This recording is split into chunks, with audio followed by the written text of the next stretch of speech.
भारत के इतिहास में एक समय ऐसा था जब धर्म के नाम पर भारतवासियों पर बहुत अत्याचार हुए। उस समय के शासक निर्दोष जनता को लूटने और सताने को ही अपना कर्तव्य समझते थे। उच्च जाति मानने वाले लोग अपने से छोटी जाति को मानने वाले लोगों पर अत्याचार करते थे। दुखी लोगों की पुकार सुनने वाला कोई नहीं था। ऐसे समय में भारत में कई संतों और महात्माओं ने जन्म लिया। उनमें से एक थे संत रविदास, जिन्हें संत रैदास भी कहते हैं। संत रविदास का जन्म माघ पूर्णिमा संवत 1433 को बनारस के समीप मंडुआडीह गांव में हुआ। इनके पिता का नाम मानदास और माता का कर्मा देवी था। इनके पूर्वज चमड़े का काम करते थे। बचपन से ही बालक रविदास की रुचि साधु महात्माओं के सत्संग में थी। जहाँ भी पूजा पाठ अथवा कीर्तन होता वे वहीं पहुँच जाते। ऐसे समय वे प्रायः घर का काम धाम भूल जाते। उनके ऐसे स्वभाव को देखकर उनके माता पिता को चिंता हुई कि उनका बेटा कहीं बैरागी ना हो जाए। इसलिए उन्होंने रविदास का विवाह कर दिया और यह कहकर बेटा कमाओ और खाओ उन्हें घर से अलग कर दिया। पत्नी लूना देवी के साथ रविदास घास फूस की झोपड़ी बनाकर रहने लगे। वे चमड़े का काम करते और उसी आय पर अपना जीवन निर्वाह करते। कुछ वर्षों के पश्चात उनके यहाँ एक पुत्र रत्न भी पैदा हुआ। विवाह बंधन रविदास को ईश्वर भक्ति से विमुख नहीं रख सका। साधु सेवा, सत्संग तथा पूजा पाठ निरंतर चलता रहा। उन दिनों स्वामी रामानंद जी की भक्ति, ज्ञान तथा विद्वता की प्रसिद्धि पूरे भारत में फैली हुई थी। वे बनारस के ही रहने वाले थे। प्रभु भक्ति के प्यासे रविदास स्वामी जी के चरणों में पहुंच गए। शिष्य की अथाह भक्ति ने स्वामी जी का हृदय जीत लिया। रविदास स्वामी रामानंद के शिष्य बन गए। अब रविदास को अपना लक्ष्य प्राप्त करने का मार्ग मिल गया। संत रविदास संत कबीर के गुरु भाई भी हो गए। दोनों जात पात तथा ऊंच नीच में विश्वास नहीं रखते थे। दोनों ने समाज के झूठे आडंबरों का विरोध किया।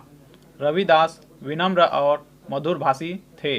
यही कारण है कि समाज के बहुत से लोगों ने उनके विचारों को बहुत ध्यान से सुना और उन्हें ग्रहण किया। गुरु रविदास के शिष्यों तथा भक्तों की संख्या दिनों दिन बढ़ने लगी। उनकी इस प्रसिद्धि को ऊंची जाति के लोग सह नहीं सके। वे काशी नरेश वीरदेव सिंह के दरबार में पहुँचे। उन्होंने रविदास की शिकायत की। महाराज, आपके राज्य में रविदास का नाम एक व्यक्ति है। वह अपने आप को बड़ा भक्त समझता है। वह लोगों को गुमराह कर रहा है। वह कहता है कि सभी लोग बराबर हैं।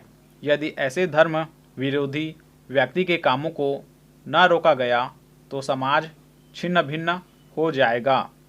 राजा ने उन लोगों की बात शांतिपूर्वक सुनी और कहा, एक पक्ष की बात सुनकर ही निर्णय दे देना राजा का धर्म नहीं।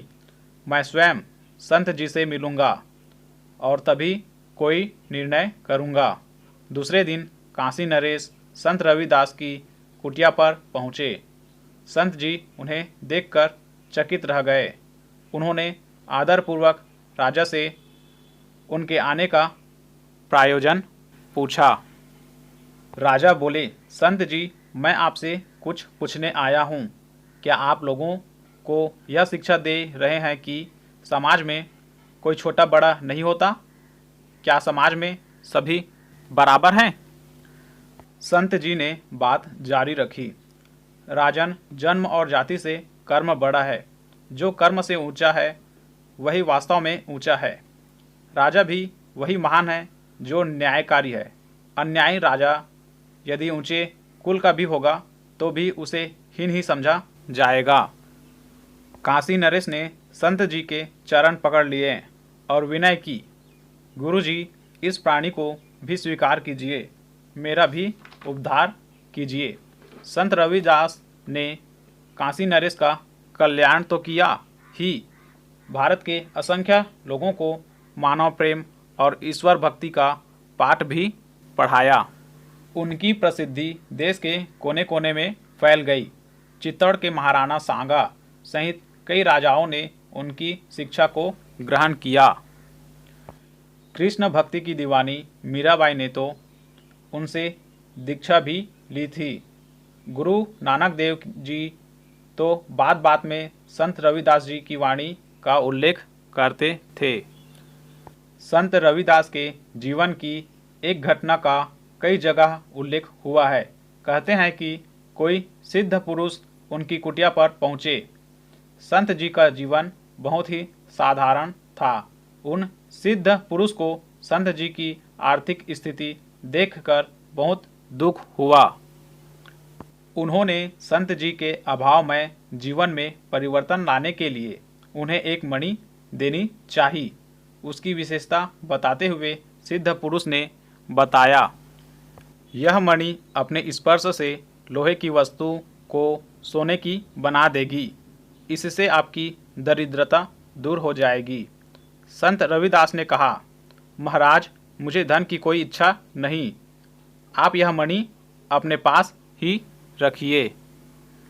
सिद्ध पुरुष ने जब बहुत अधिक जोर दिया तो संत रविदास ने कहा, महाराज, आप इतना आग्रह कर रहे हैं तो आप ही इस झोपड़ी में कहीं रख दीजिए। सिद्ध पुरुष उस मणि को झोपड़ी में घास फूस के बीच में रख कर चले गए। एक वर्ष बाद वे फिर से संत रविदास से मिलने आए। उन्हें यह देखकर आश्चर्य हुआ कि रविदास की आर्थिक स्थिति में कोई बदलाव नहीं आया। उन्होंने संत जी से पूछा, संत जी, मैं आपको मणि देखकर गया था, उसका आपने क्या किया? संत रविदास बोले, महाराज, वह जहाँ आप रख गए थे वही देख लीजिए, वह वही होगी। सिद्ध पुरुष ने तलाश किया तो वह मणि उन्हें उसी जगह पर रखी मिली। उन्हें लगा कि यह व्यक्ति निर्लोभी है, इसे धन की कोई कामना नहीं। संत रविदास उच्च कोटि के भक्त होने के साथ ही कबीर के समान एक उच्च कोटि के समाज सुधारक भी थे। वे जाति प्रथा के विरोधी थे। समाज में कोई छोटा कोई बड़ा नहीं, सब समान है। वे हिंदू मुसलमानों की एकता में विश्वास करते थे। उन्होंने हिंदू मुसलमानों के बीच फैले द्वेष को मिटाने का प्रयत्न किया।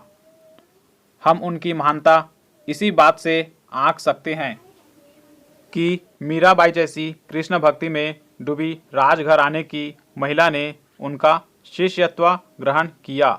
युगों युगों तक गुरु रविदास की वाणी भूले भटके लोगों को मानव प्रेम का पाठ सिखाती है।